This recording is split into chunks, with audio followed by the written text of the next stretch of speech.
bacam čini na vas i sad ste moje.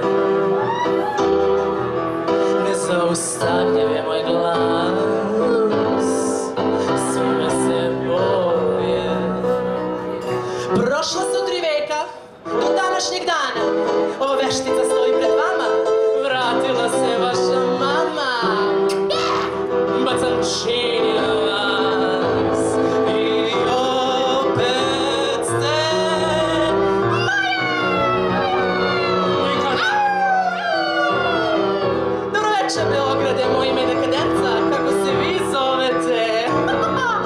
Bacam čini na vas i sad vas nema.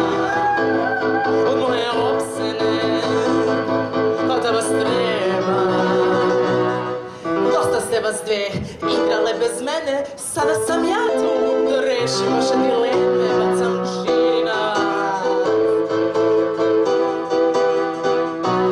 Do Johane je i meni vrlo stalo. Idite Markizu. Makni se, budalo! Bacam čini na vas. Bacam čini na